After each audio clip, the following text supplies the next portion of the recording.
Hello, Renee Flamond here. You guys, in the last video, I mentioned really fast and then mentioned how this video was going to be about it, was this topic. Was there anything I could have done to make the narcissist stay? To make the narcissist not misbehave? To make the narcissist love me? Why doesn't he just love me back? I do everything for him. What else could I do? I've done everything. And I didn't even bring, you might think, I don't even bring up things. I don't bother him. I don't nag him. What can I have done? Well, kind of connected to the last video in that the way that the narcissist moves through life is dictated by their disorder. Okay? So just like we talked about whether or not they can change, this has to do with kind of that same thing, but it's from your perspective. There is absolutely 110% zero that you could have done better, different, more, less to have tamed the narcissist. There's no taming the narcissist. There's no changing the narcissist. There's no making them stay. Now, wait a minute no. A narcissist may stay, superficially look like he stays. For example, my narcissist was married twice, each time for 15 years. So somebody might say, well, what did she do to make him stay? Well, that being cheated on each wife for 15 years is not my idea of stay.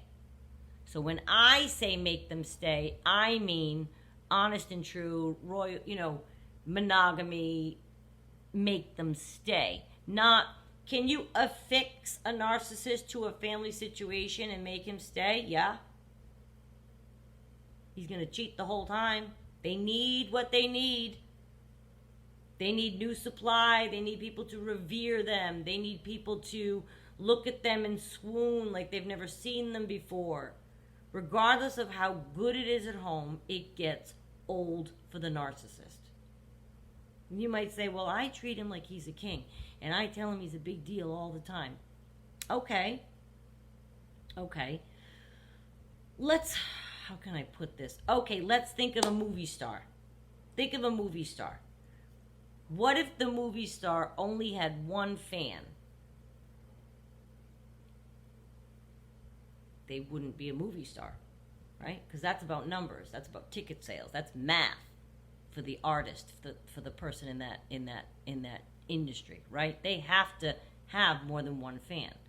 It is as desperate, not for the same reasons, but the need for that more than one fan is as desperate for the narcissist. They can't just have you be their fan. They need others. So they will always chase and seek. So is there anything you could have done for the narcissist to make them stay interested, to make them... I think that quiet, conforming people that do not challenge the narcissist will see them in their lives for a longer time, right? They'll stretch that out. Like there's no way on God's green earth I could have lasted 15 years with my narcissist. 2 wives. 15 years. And some of you, my warriors, have done it 30 years, 40 years, 20 years.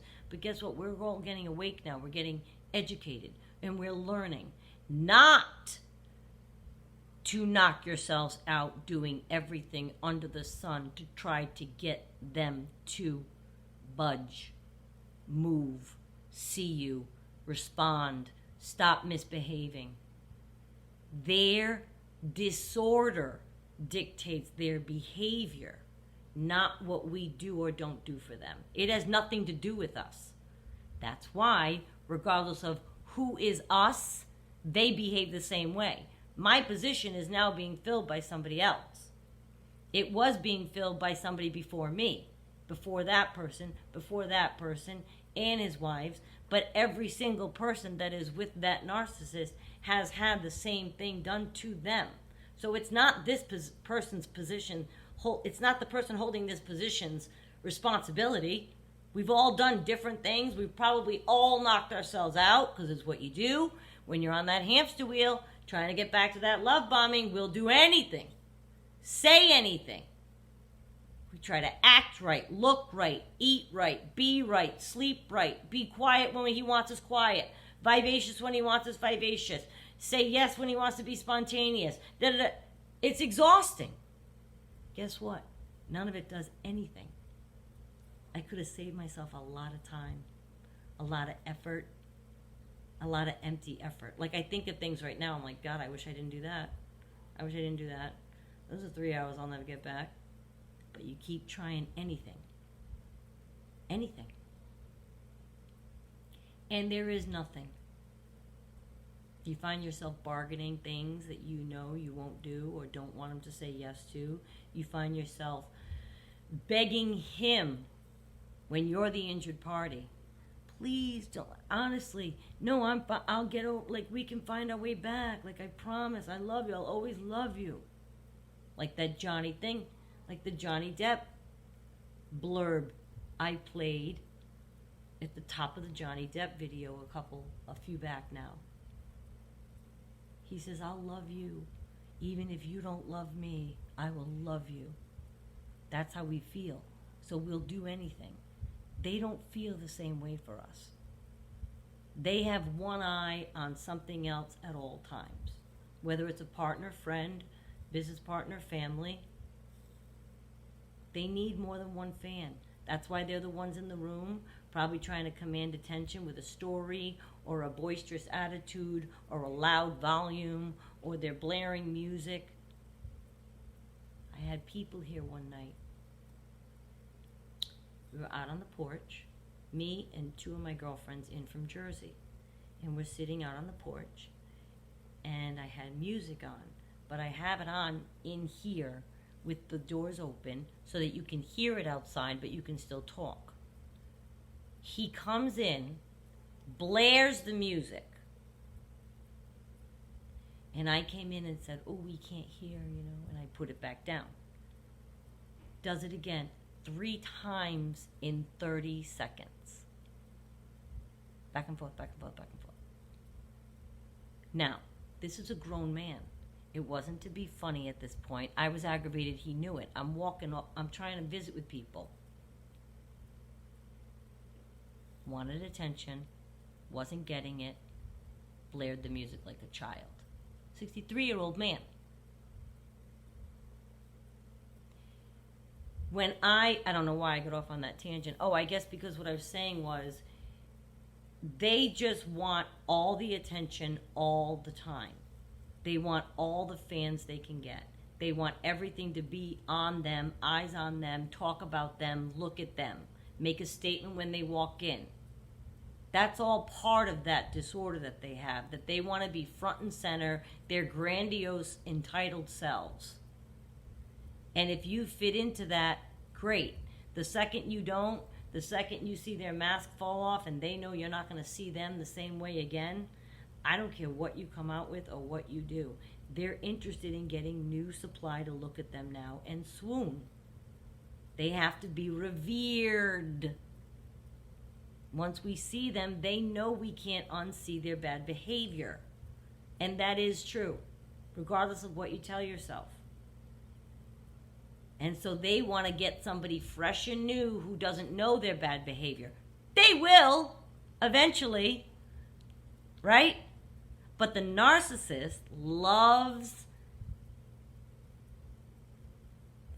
it's that moment where they love bomb you and they're watching you swoon. Well, you've learned enough about a narcissist by now to know what that would do to their ego. Think about that. And they want that process again and again and again and again.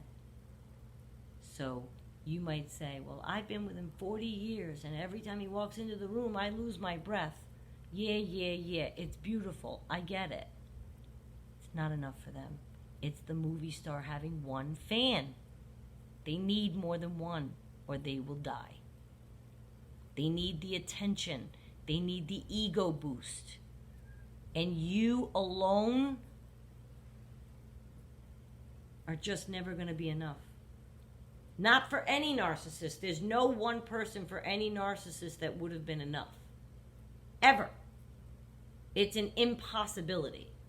Now, might you get a narcissist that is trying to go through something and he's behaving? I'm sure it exists somewhere in the world, but I bet that narcissist is miserable and a shell of themselves, sitting in their Barca lounger every single night, watching TV till they fall asleep, drinking. If they're not going out getting all of the fuel that they need in their head, in their mind, then they're miserable anyway, even when they're getting it. But if there's a situation where it's just too much and the wife is too much and the husband's like, you know what, it's not worth it, I'll just stay home, and maybe they're not living the active life of the behavior, I would think that would make they would feel like an animal in a cage. No matter how you slice it, the narcissist's life is miserable, regardless of how they're behaving. And what I don't want to happen is you to get caught up in trying to scramble and figure out, what can I do? What can I wear? What can I say? What can I surprise him with? Can I cook dinner? Can I get him a pet? Whatever. It's nothing that you can do.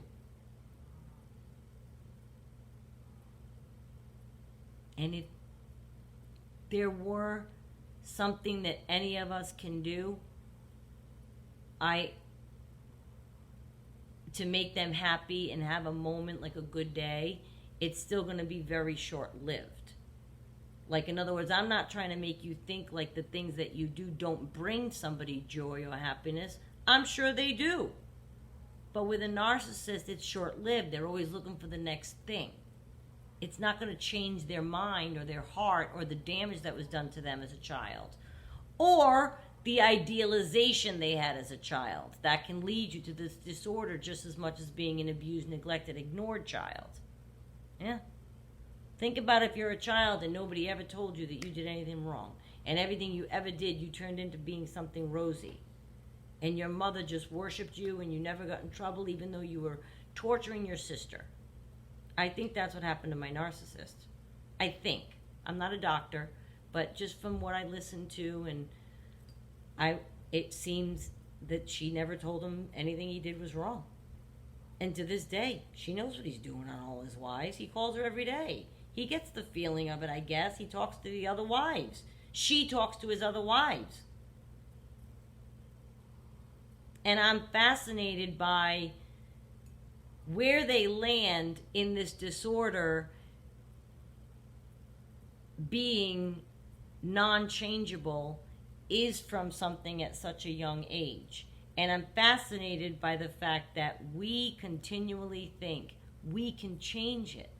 We can help them. There's something we can do to help them. I'm going to explain it to them. That's what I could do. I could explain it to him. No, that didn't work. Okay, I'm just going to love him unconditionally to bits. And no matter what he does to me, I'm just going to accept it to prove I love him. That's something else we do. I'm going to bargain. I'm going to promise him anything he wants.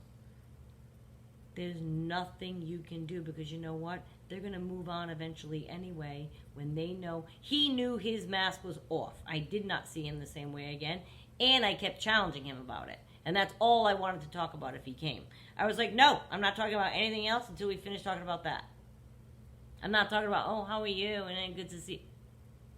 So anyway, back to what we were saying 2 months ago. Oh yeah, it was torture for him to stop. And I made it torture. I was ready for him to be gone. I wasn't wanting him to be stopping in on me every month. So when he did, but there were a couple of times, sure enough, I would have the phone call after he'd left, and he got me a couple times there, and your heart starts to think, can he change? Is there something I can do? Creeps right back in. It's very natural. Because you dug the person for a while. You look at them, you get soft. Now I don't. I told you he started to look ugly. But it can be very hard to accept that there's nothing you can do. But I'm trying to save you from trying all the things that we've all tried. Some of the people in this audience tried for 40 years. 30 years. 20 years. I was in and out with this guy. Under 2 years total, but there was a dissipation of a year. So I was all right. And I tried enough that I can't believe how much I tried, let alone these warriors being in it for decades. I'm sure they'll tell you the same thing. And I have a cooperative audience. Reach out, ask them. I'm sure they'll tell you the same thing, no matter what they did. He was going to misbehave because his disorder dictates it. Or hers. Use your own pronouns. You guys, I say that all the time. The disorder dictates their behavior, not how good you are, how wonderful. The only thing is, like I said, if you happen to be a very quiet person and you never give any trouble and you never give any fight and you never give any argument or inquiry or anything, they'll probably hang around you longer than the next person. Like, there's no way he was going to hang around me very much longer. It was torture for him because I wouldn't shut up. If I were a quiet person who didn't say much, who knew what he was doing but didn't really challenge him, maybe he'd still think he could be here. Maybe he'd still be here. But I was like, oh, no, you got the wrong girl. You can't be here and behave like that. I threw him out right away. He went to Boca on a trip. I didn't even know any truths yet. I said, nope, you're out. Because I could just tell something was off. And I was right. I was right. There was a couple of hints there, but I'm saying, you know what I mean? It's like, no, you got the wrong girl. And so, but if you're somebody who's quiet and doesn't say much, and that maybe I wouldn't have, maybe he would still be here, going to Boca once a month to misbehave. And I was just like, hi, honey, did you have a good time? Oh, nice to see you. The kids are in the next room. Like, I don't know. But that's not staying to me, because that means they're still going out on you. So there's nothing you could do to make them be who you want them to be. I guess that's the... They're never going to be loyal and true and like you are. I'm sorry to tell you this. I really am. I'm so sorry. I feel like I brought you bad news again. But I thank you for watching. Please go ahead and hit sub, like, and share. And I'll see you next time.